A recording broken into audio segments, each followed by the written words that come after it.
Okay, good evening. Welcome, and our speaker tonight is Dr. Victoria Hill. She's an Arctic researcher from ODU, go Monarchs. She told me when we were talking about where we were from, she's from south of London originally, and she told me she has the original Virginia accent, which I thought was very cool. So she's going to talk to you tonight about some of the research she's done, which instantly makes the rest of us feel kind of silly for complaining about the cold. So will you please join me in welcoming Dr. Victoria Hill.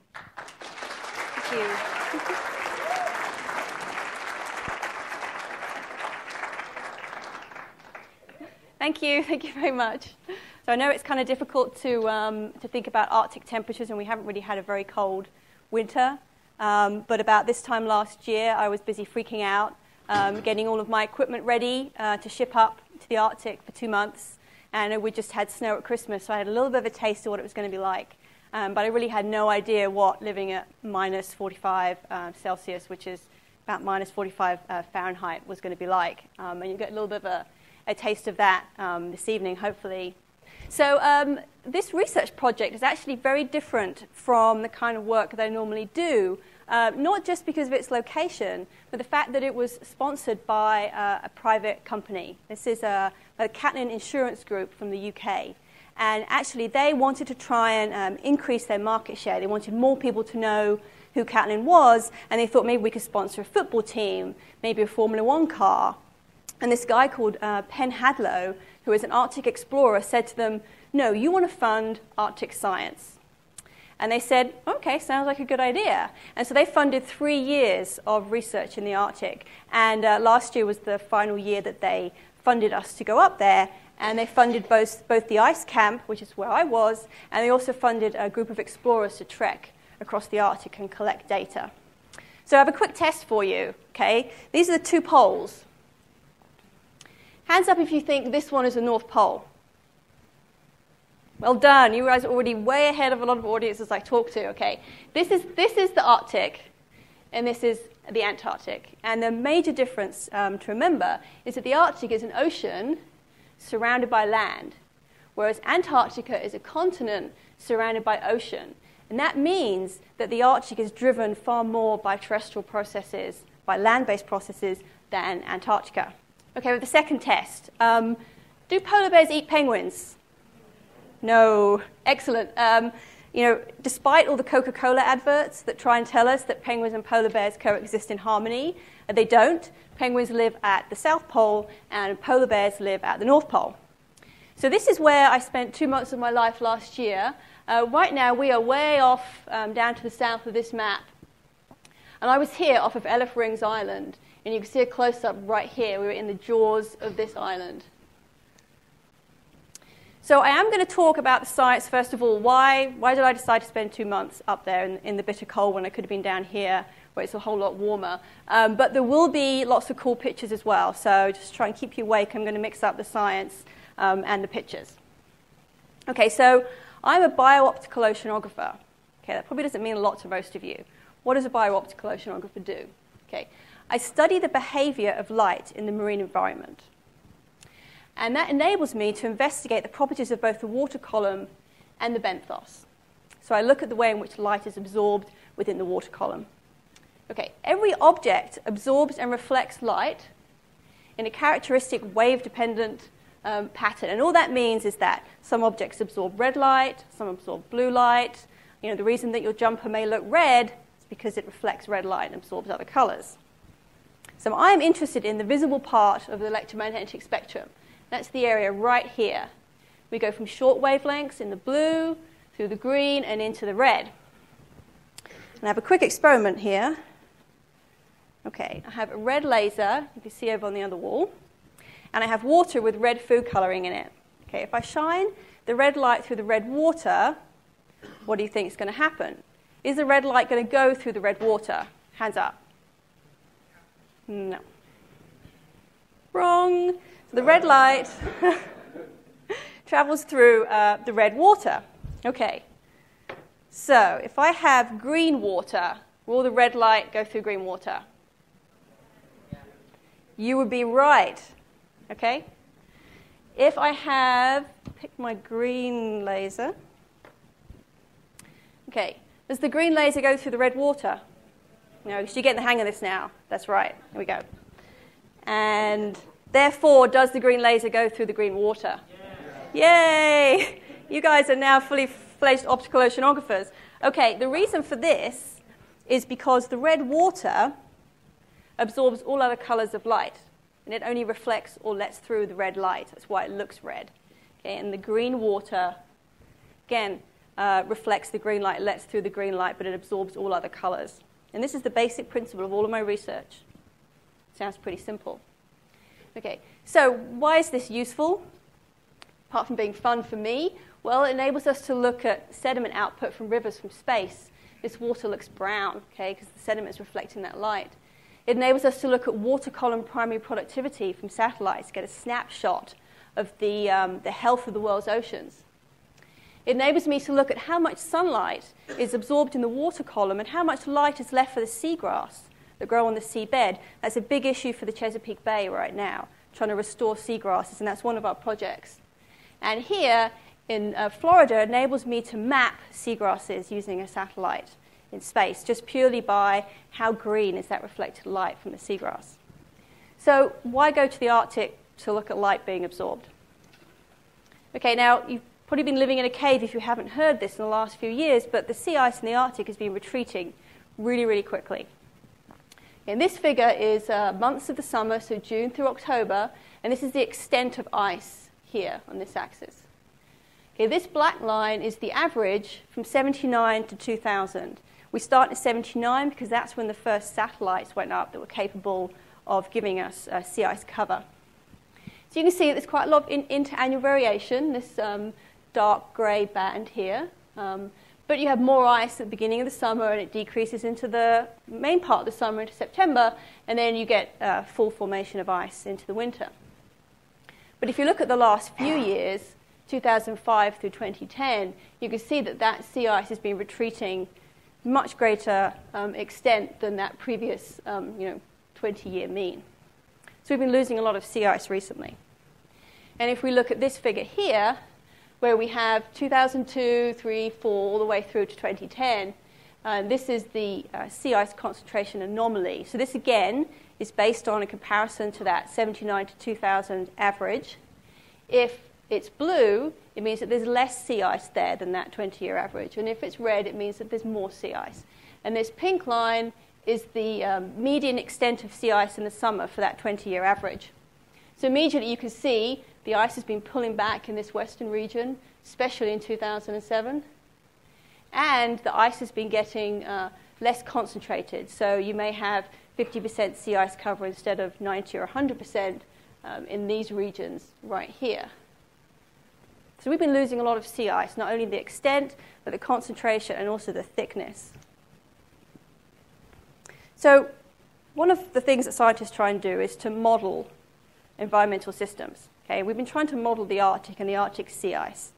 We do this using huge, great, complicated climate models that look at the interaction of the ocean and the atmosphere and the warming.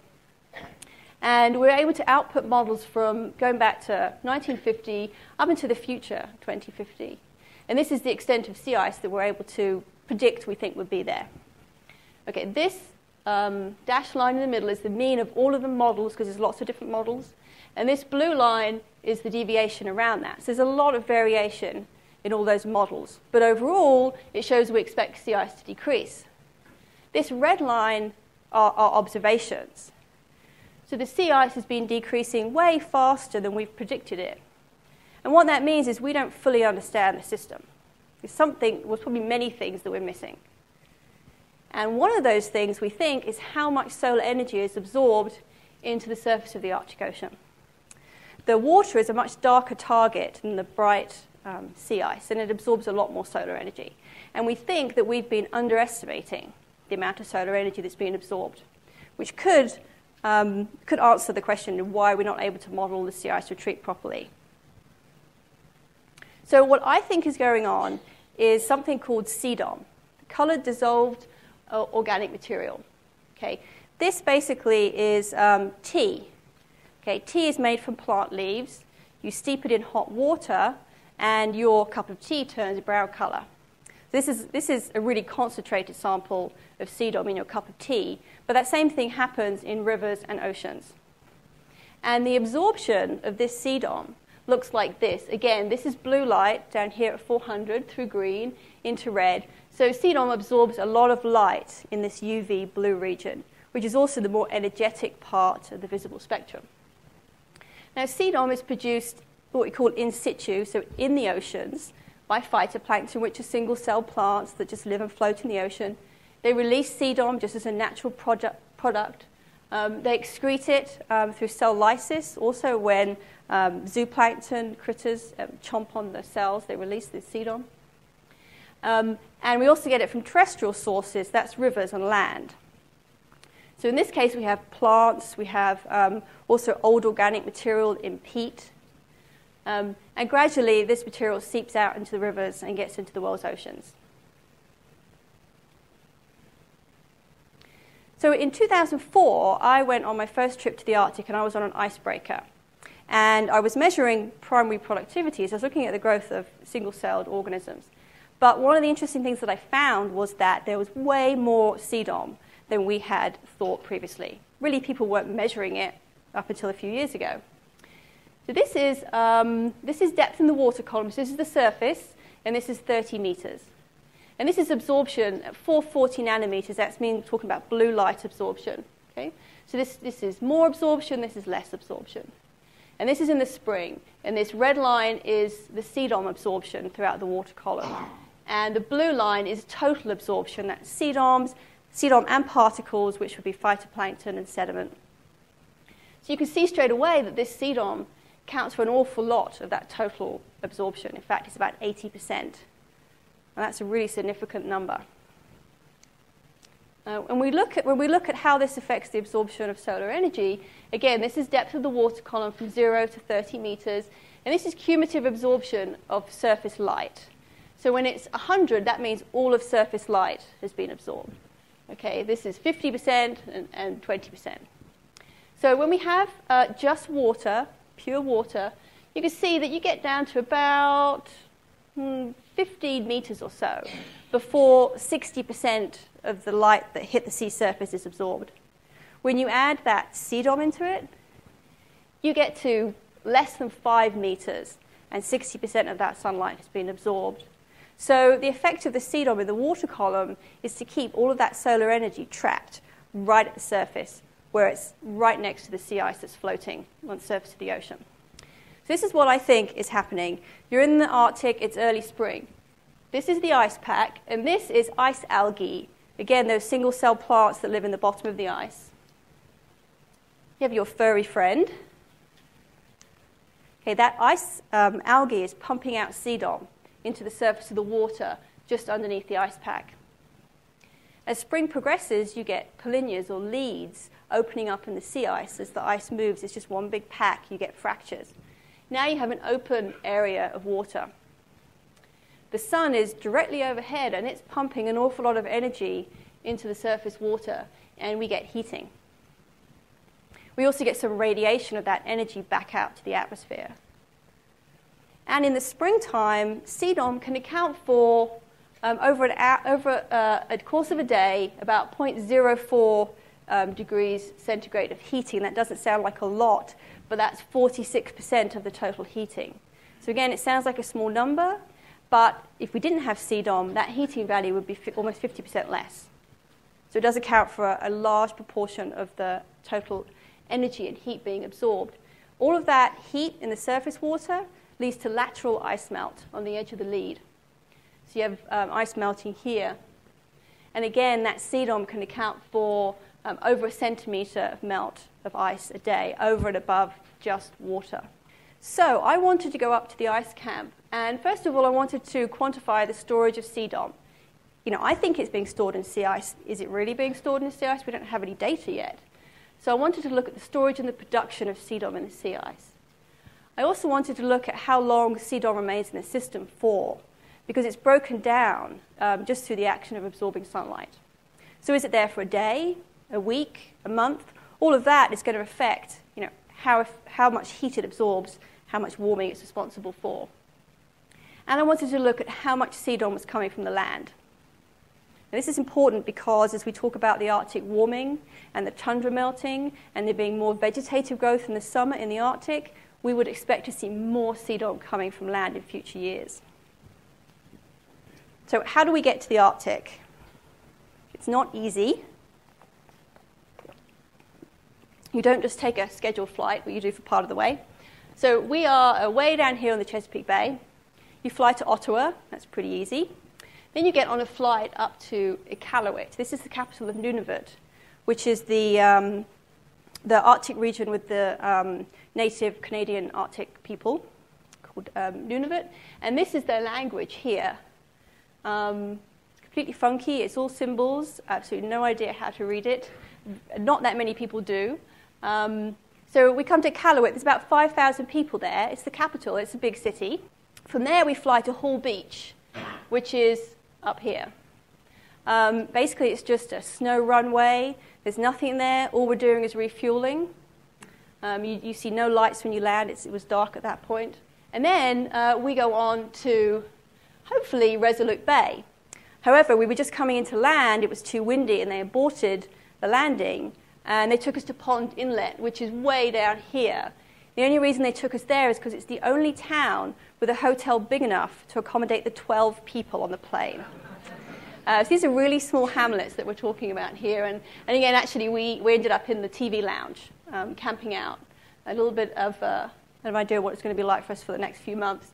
And this is the town of Pond Inlet. This is actually the inlet, which is iced over right now. And it just has over 1,000 people. And you don't see people at this time of year. This was the first few days of March. I mean, they're all being sensible. They're all inside. It's really, really cold out. We finally get to Resolute Bay. They have just a couple of hundred people. It's the town furthest north in Canada. Right now, it does not have a tarmac runway, but they are talking about building one because they're now talking about having fighters stationed up Resolute Bay. So they were busy building an ice rink when we were there, which sounds completely crazy because they have more than enough ice. But I guess they're running out of fun things to do. This is the grocery store. A can of Coke was $5. I decided I wasn't that desperate. I had to give up Coke for 2 months. These are actually storage containers. And what people do is they just put their stuff in storage outside. I mean, it's minus 50 or so, and it just stays there during the winter. So we spent a week in Resolute Bay training, because you don't just walk out onto the ice and live there for 2 months without learning how to live there properly without getting yourself killed.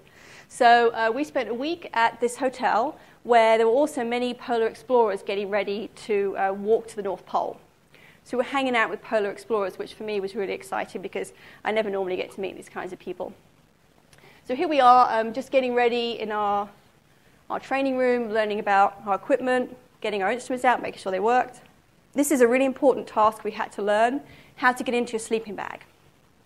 This is a 4-layer system. You have a bag that's pretty much a plastic bag that's closest to your skin. The idea with that is that it traps the body's sweat close to the body. It doesn't go out into the bag and freeze. It's supposed to keep you warmer.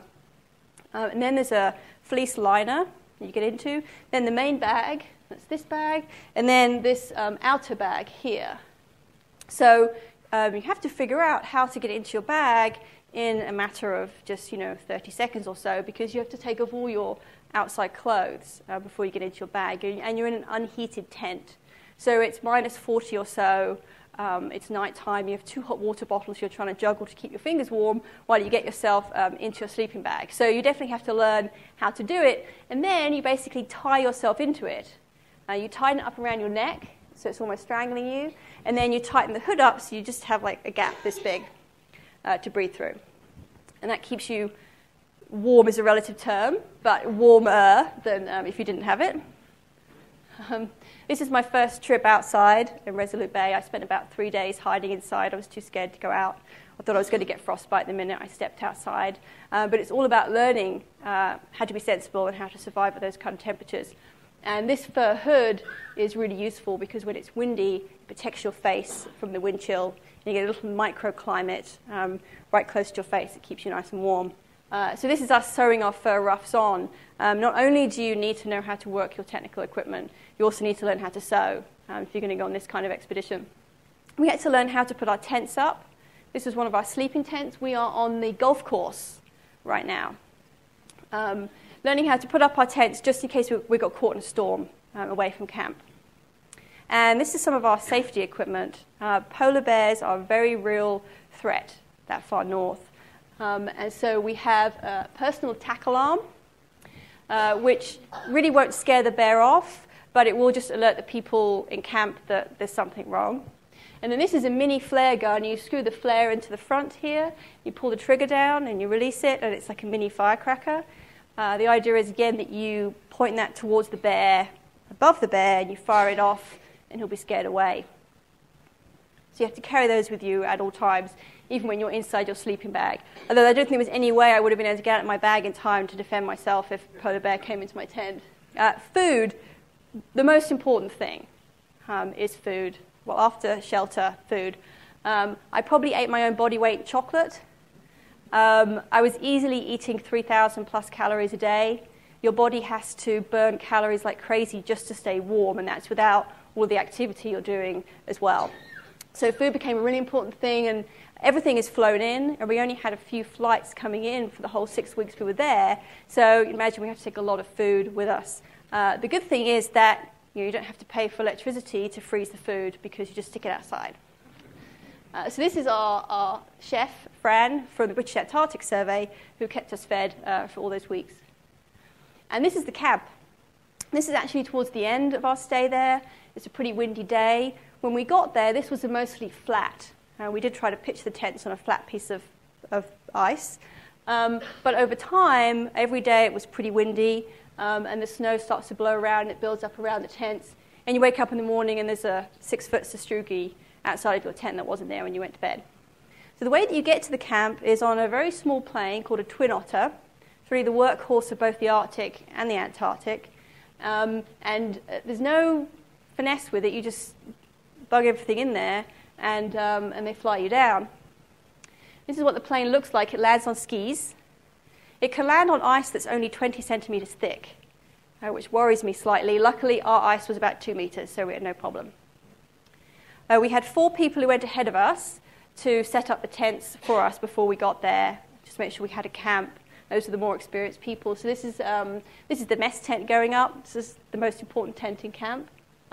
Here they are putting the chimney on top of the mess tent for the water heater here that's inside. Again, you need fresh water, but how do you get it? Okay, there's no tap, and you're on a salty ocean, so you have to dig snow, great big snow blocks every day, and you put them in this snow melter, which has a big chamber on top, and that continuously melts the ice, and then you have hot, fresh water. Again, this is Simon, our camp manager, with one of the guns. We did have several at camp. Simon went to bed with his gun every night. That's the kind of guy he is. But it is for polar bear defense. And they did see a bear when they were setting up camp, a mother and a cub. And they had to scare them away. They fired the mini flares off, but nothing. They had to go to the bigger guns. You're firing above their heads to scare them away. You don't want to kill a polar bear. They're an endangered species. So you don't want to let them get close enough that they become dangerous too. You want to scare them away before it gets to that point. And they ambled off into the ice rubble, and we never saw another bear again. This is the toilet tent going up. The facilities were, as they put it, rustic. And if you want to know more about that, we can talk about it later. I'm trying to blank it out from my memory. So this is the Twin Otter, and we've offloaded most of our cargo, and it's heading off, leaving us by ourselves for a couple of weeks. And here you can see the cap dog, Took. His primary role was polar bear deterrent. He was trained to bark when he sensed large mammals. But I think his most important job was camp morale. He's a great dog. He's a Canadian Inuit dog, not a husky. He's kind of broader. They have brown eyes, not blue eyes. And he was so friendly. And he would follow us around camp and go on patrols and make sure we were safe. He loved it. He was in his element. So everything at the camp is manpower. We did have a snowcat, a snowmobile, but it didn't work 80% of the time because it's too cold to start the engine. So everything you do is human power. You have to carry something somewhere. You have to put it in a sledge and drag it somewhere. There's an awful lot of physical activity. This is our sleeping area. You can see we had 2 rows of tents. And this, which you could barely see, is an electric fence. And that was our last line of polar bear defense at night time.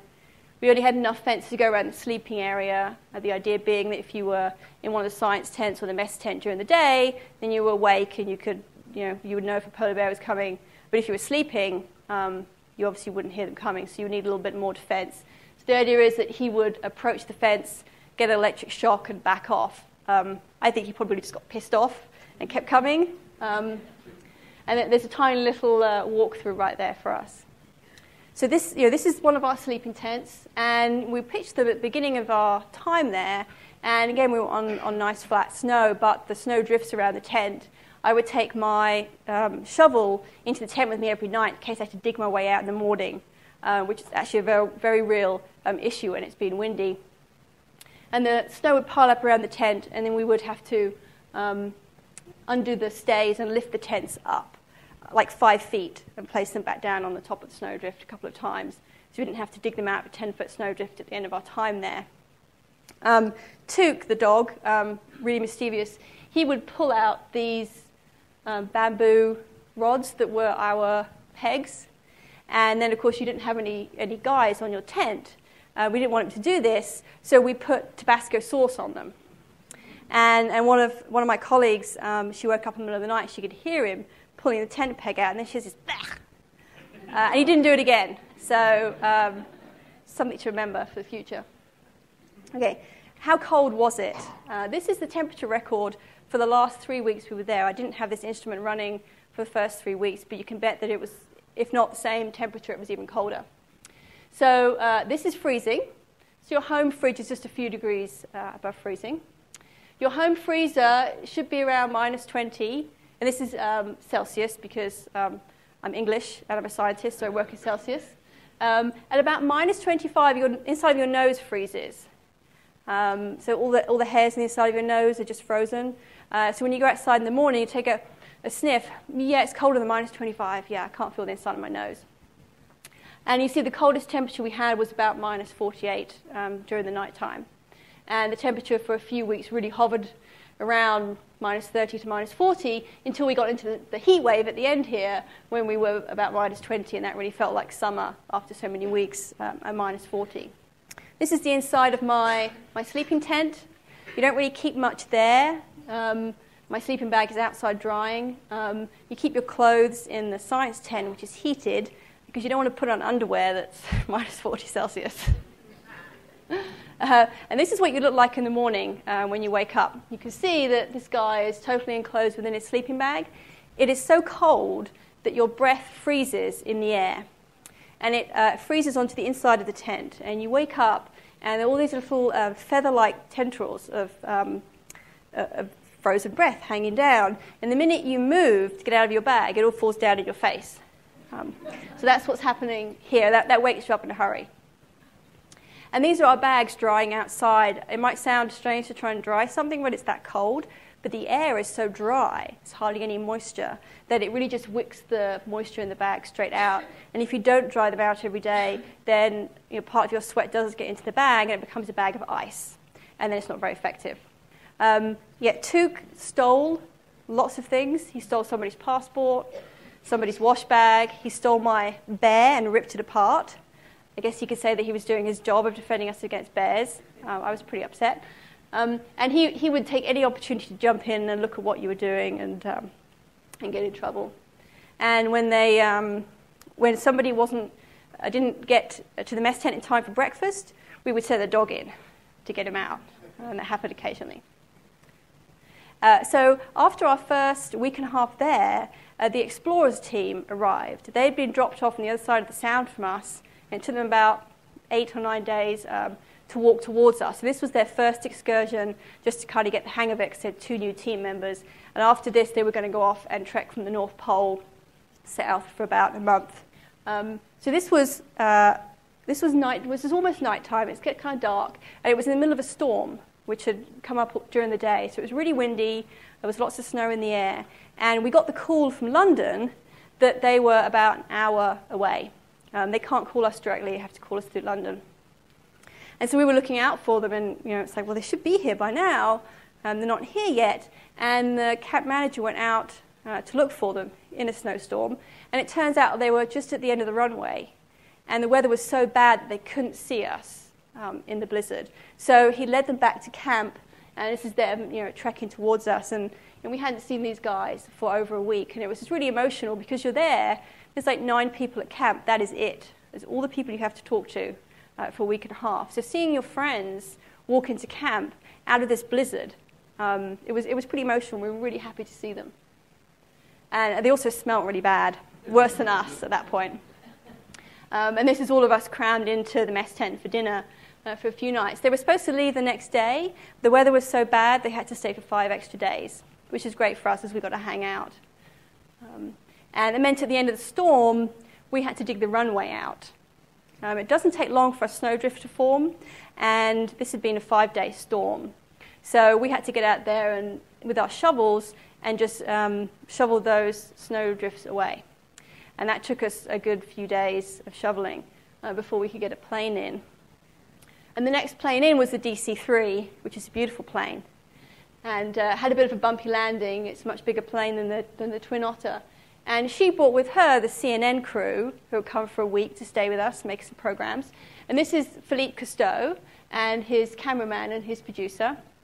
And they stayed with us for a week, and they produced a documentary that Philippe Cousteau anchors, and that's on the internet if anybody wants to look for it. So apart from just having fun, kicking back and relaxing, what was actually were we doing? Well, we wanted to take water samples from under the sea ice, but that's a lot more complicated than just going into the Chesapeake Bay and taking a water sample. You have 2 meters of ice that you have to get through. And it's not easy. One of my colleagues who used to go up to the Arctic in the 60s said, "Can't you just dynamite it?" I was like, no. We have to dig the ice out.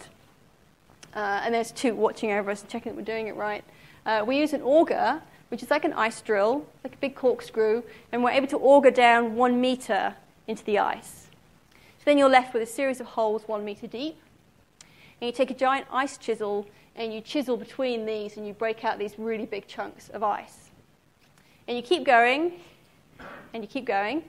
And then finally you get to the last few inches of ice. And by this point, they've been going at it for about 8 hours.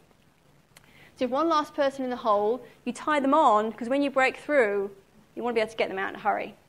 And then you're left with a hole in the ice through which you could take samples. And we dug quite a few holes. And this one was to put in an instrument to measure the water current under the sea ice. And we were able to leave that there for a few weeks. The problem is that once you've uncovered this hole in the ice, the water underneath, the air temperature is still minus 40. That water's going to freeze again. So every morning you have to go and chip through an inch or so of slushy, softish ice to dig out the hole again so you can take more samples. So that becomes a daily ritual. It's kind of boring after a while, I guess. We did put tents over most of our sampling holes just to give us a break so that the ice wasn't 5 inches thick every morning, but just a few inches, and to give us a little bit of shelter when we're inside the tent.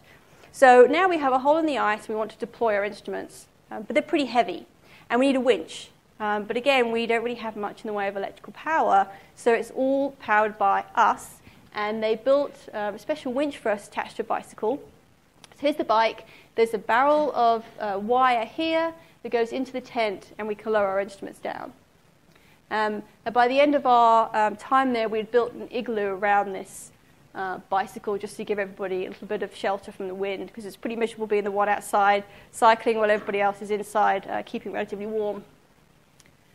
So the snow is not like the soft snow you get here. It's really hard, and you just carve it up into big blocks and build your igloo out of it. So the samples that we took from the water column were some continuous profiles using this instrument, which measured the absorption of light in the water, getting back to my original point. And we were able to go down to 200 meters with this instrument. We took water samples using the most basic piece of oceanographic equipment, the Niskin bottle. It has a door a trap door at each end. You tie it onto the wire, you send it down to the depth you want to collect a sample from, and then you send out a heavy piece of metal that trips the top and the whole bottle snaps shut, and you have a water sample. We also did plankton trawls and zooplankton trawls with a net, just like this one. And we had some problems because, again, it's so cold that the water in this Niskin bottle, our sample, was freezing before we could get it out. So we tried hot water bottles, and in the end we built a tent inside our tent that we were able to heat with Tilly lamps to 5 degrees above freezing, very balmy. And in that way we were able to keep that sample bottle unfrozen long enough for us to get our sample out. I then filtered my samples, so I was able to collect all the particulate material onto a little paper filter. And this is pretty early on, when it was still so cold in my science tent, my samples were freezing in the filter rig, which makes it impossible to filter your sample. So that's just some of these things we had to overcome just to even collect a usable sample. So this is some of the data from the time we were there. This is time from start. So this is Julian day. So this is mid-March through to the end of April. And this is the surface down to 50 meters. This is water temperature. So the coldest temperature is up here at the surface at minus 1.7 Celsius. And it gets a little bit warmer down at 50 degrees, minus 1.5. Now, the thing to look at here is that pretty much this was constant the entire time we were there. We did not see any warming of the water column, which I had expected we would see, but it was so cold and the ice was so thick on top of the water that we didn't see any warming at all. And when we look at salinity, we see pretty much the same story. It's quite constant for the time we were there, and the highest salinity water is here at 50 meters, getting slightly fresher up to the surface of the water column. So I was really interested in this absorption of sunlight, if you remember from the beginning. And this is some of the data from those continuous profiles of absorption. Again, this is time, and here we have the surface of 50 meters. And this is total absorption. This is that CDOM material plus particles. You can see that there's pretty much almost no vertical structure, and there wasn't really a change over time. I think this cast here, I don't think that data is valid, so I'm not sure what was going on here, but you can pretty much see that it's the same. And our value is around, let's say, 0.1. This is absorption in the blue again, just like we looked at the beginning. So total absorption is about 0.1. And this is just the CDOM absorption. And you can see again, it's pretty constant over time. There really isn't a big difference vertically. And now our absorption is about somewhere 0.07 maybe. So if we look at those two together, we can see that we've got 0.1 here, 0.07 here. Pretty much this CDOM is almost all of this total absorption. So again, what I found here is what I had seen in 2004, is that this early in the spring, even though the absorption is quite low still, we haven't seen a lot of production of CDOM. That CDOM is still accounting for 80% of the absorption. So it's still really important.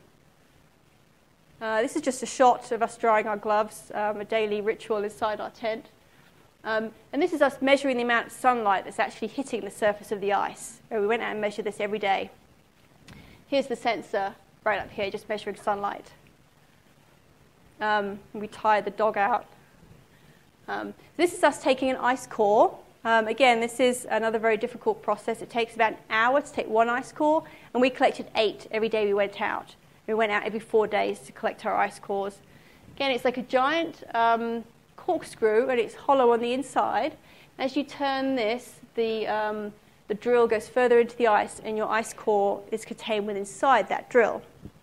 And then you take the ice core out of that drill, and you have all the pieces here. And this is a very fractured core. The ice was so cold that it actually was fractured as we were trying to drill it out.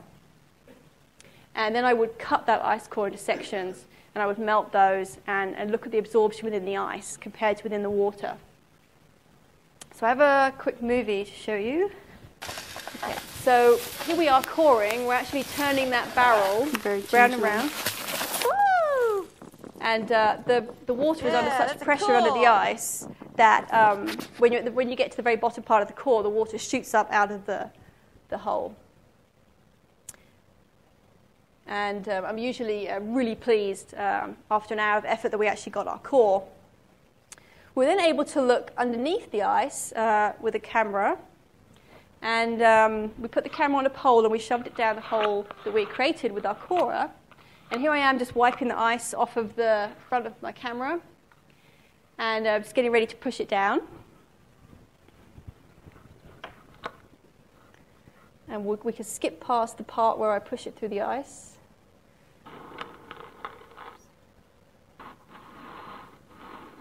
Here we go.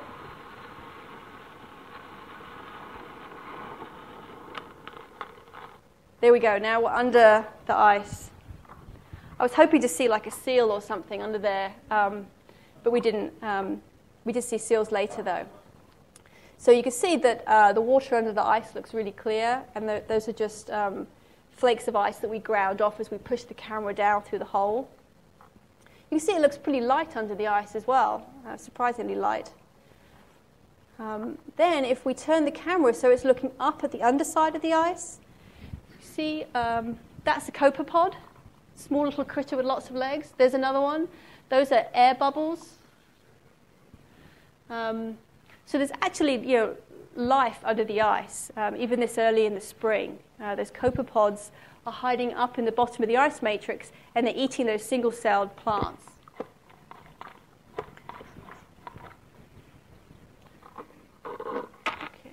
Okay, so I did one more experiment because we had so much snow on top of the ice. We had 30 centimeters of snow. And this was preventing enough light from getting to the bottom of the ice to find that algal growth that I was looking for, that I thought was causing all this CDOM production. So I made myself a garden patch. I cleared away an area of snow, and I put a piece of perspex over it. It was so windy that if I didn't cover it, within an hour, my hole would just be covered up with snow again. So I took a core from here 3 times, once at the very beginning, once after 8 days, and once after 18 days. And you can see, I'm looking at the amount of chlorophyll, so I'm looking at the amount of phytoplankton, those single-cell plants, that's living in the ice. And you can see I didn't have any chlorophyll data from day 1. But in day 8, you can see there's almost no chlorophyll, no chlorophyll, no chlorophyll. And all of a sudden, you get all this chlorophyll in the bottom of the ice, in the bottom 5 centimeters. And this is from algal growth that's been kick-started by removing that snow and letting more light get down to the bottom of the ice. And by day 18, we had even more chlorophyll, even more phytoplankton growth. And then when I looked at my CDOM production, so now the red line is just that absorption by CDOM at 374, so again we're in the blue, we're in the infrared region. You can see that on day 0, here, this is the scale, very, very low absorption all the way down. By day 8, the CDOM absorption had increased. There's more CDOM here. Okay, and that's linked to this phytoplankton growth. And again, by day 18, we have even more CDOM in the bottom of the ice, linked to this phytoplankton growth. So my hypothesis that the ice algae are producing CDOM is true.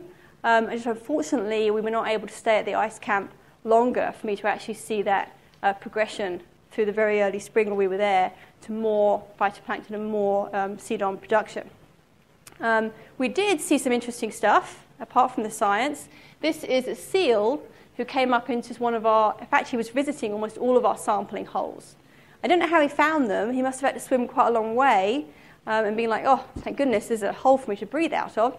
But he came up, and what you can't see is that he has his claws in the side of the ice. He was being very cautious. He edged his way up, and then he only just has his nose out of the water.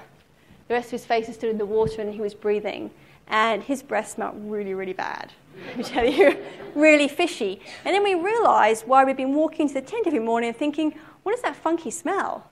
And we thought it was the heater, but actually it was the seal. And it also explains why Took, the dog, was so eager to get into the tent every morning. And he would be scrabbling at the ice, and we're like, silly dog, what are you doing? And it was the seal that had been visiting overnight. I had another sampling hole that I had some experiments in. These are some samples of CDOM. I was leaving them in the sunlight to see how long it was before all the CDOM was removed from the system. And this was my experiment to see how long the CDOM stays for. And what we see is that this is when I put the CDOM in my incubation chamber. You can see that after the first 24 hours of being in the sun, the absorption has dropped, so that CDOM is being removed from the system. And after 120 hours, our CDOM has dropped by more than half. So it really only takes a few days for this CDOM to be removed from the system. So it's really important for heating. It doesn't seem like it stays around for very long, but remember that it's being continually pumped into the water. So what do we do for fun? Well, at night time we would play card games that involve lots of shouting. This is our polar guide, Carolyn. She would draw every night. We would go into the rubble, which was just the other side of the camp. The camp was on nice flat ground. The rubble is where two ice sheets have come together, and the ice becomes all ridged. And it's pretty cool. You can go and fall around and jump off the stuff. We had to take our polar guide with a gun, because this is where the polar bears were hanging out, most likely. And Took loved it. He'd galloping over to see us. He'd love playing in there. He would jump up and onto the icebergs and then jump off. So if you want to look at some more video, you can go and look at the CNN production. If you look for Philippe Cousteau and Green Pioneers, you can find it. And then there was also a BBC documentary on my research. And if you go and you search online for Open University Earth Reporters, you can find that on the internet. One last thing, I've been working on outreach for my research, and how can I tell more people about what I'm doing? And I've been working with some really talented people at ODU in the Communications and Theatre department. And last year we put on an event called Science Lives Live. And it was last November. I don't know if anybody here had the opportunity to go. It was just the one day. But Jennifer wrote a play about my research. And Took is in the play. And this lady is playing me. And there was also a lady who was playing our cook, who transformed into a polar bear at night time. And in this way, she was able to get across with the basics of my research to elementary school kids and just talk to them about climate change and some of the things that we're seeing. There was also a second play about the Chesapeake Bay based on research by another professor in my department. So we are hoping to try and continue this work and get more funding to do more shows. But if there are any teachers in the audience today and you're interested in this kind of thing, then definitely get in contact with me, because the more people we have that want us to do this, the more likely it is that we can actually continue doing it. Okay, hopefully I came in on time. And it looks like I have time for questions if anybody has any. Question, please. Yes? Thank you, Dr. Hill. I'm Ellef Ringnes with Sierra Club. I noticed your wonderful picture in the Daily Press was quite interesting, and I have a very serious scientific question I'd like to ask with your permission. Yeah. It looked like you had sunburned cheeks, and I was curious about whether it was sunburn, and if not, was it freezer burn? Sunburn is a very real problem because the ice is so bright that even if it's cloudy, there's an awful lot of reflected sunlight. So we did have to wear sunblock most of the time. So it's probably a combination of sunblock and I would say windburn. I'd managed not to get frostbite, which was great. The cameraman actually did get frostbite. He took a chunk out of his nose. He was taking a picture with the camera, and the eyepiece on his camera was metal. And when he took the camera away, he'd taken a chunk out of his nose, which is an occupational hazard for him. He goes to the Arctic all the time, so he should know better, really. But yeah, I managed not to get frostbite, which I was pretty proud of myself for. It's so easy, especially when it's windy, because you only go out for a minute, and all of a sudden you can have frostbite if you're not careful. But it's probably a bit of windburn, yeah. I've probably been running or something as well to keep warm when my face is red. Thank you. Yeah? Could you read in the tent at night? Could you read? Read the book. For the first 2 weeks, it was dark at night time. And then after that, we had 24 hours of sunlight. So yeah, it was bright. Well, not bright sunlight, but definitely you could read in the tent. And it's also really strange. Having 24 hours of sunlight, it makes you hyperactive because there's no cue as to when to go to sleep. So it's like midnight, like, wow, woohoo, keep going. It's like, well, where do I feel tired? And it's like, yeah, because it's midnight. So it's time to go to bed. Yeah, so that was when I actually reversed my outer sleeping bag. So it was over my head, because otherwise it's kind of tough to go to sleep with the lights on. Yeah. Yeah? But if the research that you guys have on years ago, like, how, if you're seeing anything that makes you believe that maybe 100 years ago we didn't have this low level of ice as well, Right, for the ice concentration. It seems like fairly late, like the studies really aren't that. So, yeah, so the satellite record starts in 1979. So you're right. What data do we have from before that shows that this is not just some really short cycle we're going through? Well, there is an ice record that goes back further than that, that's built from observations. So from ships that were up in the Arctic, and they would report their observations of ice concentration. So they've been able to build a map from that, but there are some large errors obviously associated with that, because you may have had a ship in this area, but not over here. So how do you know?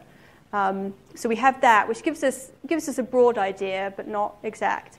And we also have the record from local people. When they say, my grandfather's grandfather was able to hunt on the ice in June, and now there's no ice. And that's a significant record. It's not to be ignored just because it's been handed down through the oral record. These people, they remember, because when you have hunting grounds, that knowledge is passed down. And so that my grandfather's grandfather's grandfather was able to hunt. And yet, in the period of 10 years, that's changed. So there was a period hundreds of thousands of years ago that the Arctic was ice-free. So the globe definitely goes through cycles, and we do know that. It's just that this has been so rapid, and it's within a period of a decade, which is incredibly quick for changes like this. And we don't see that kind of rapid change in any of the other records that we have, which makes us think that something else is going on here. We probably managed to accelerate the cycle in some way. And then the problem with the Arctic is that once the ice has started to melt, it causes this cascade effect, and it's a feedback loop. And less ice means more open water, means more energy absorbed. It melts more ice, and then more open water, and more heating, and more ice melt. And so it just cycles that even faster, and then it's really difficult just to stop it. If we stop pumping CO2 in the atmosphere, it wouldn't be like next year the ice cap would be back. Does that answer your question? Yeah. Okay. Not that I had like disbelief of it, but like what's the hope that it can come back around? Yeah. It's not going to come back soon. Yeah. Mm-hmm. What latitude is your camp looking? About 78 north. Yeah. Yeah. Have you been able to devise a new model based on your data, or are you going to have to do it back? Yeah, so I have a colleague, and what he does is ocean ice modeling. So the data that I've collected will go to him, but it's not a quick process, and I'm analyzing some of my samples. So I'm going to be able to give my data to him, and he's going to incorporate it into his model, and hopefully we can incrementally increase the predictive capabilities of the models. So that's the end point for this data, is definitely to go into the models. We don't have the results yet, though. Yeah? Could the appearance of the seals after you cut your holes affect your liquids? I don't think so. It looked like he came up at nighttime to breathe, and I doubt that he affected the temperature of the water enough to do anything. He may have scraped the underside of the ice a little, but probably no more than we influenced the measurements ourselves by breaking up the ice every morning and deploying our instruments. So the data from the water-ice interface, we have to disregard that, because it's always a bit... You make that area of the water column more turbulent just by putting your instrument down. So the first sort of meter of data, we say, well, we can't be sure of that. But I don't think that the seal was having any effect, apart from making it smell bad. Yeah. Mm-hmm.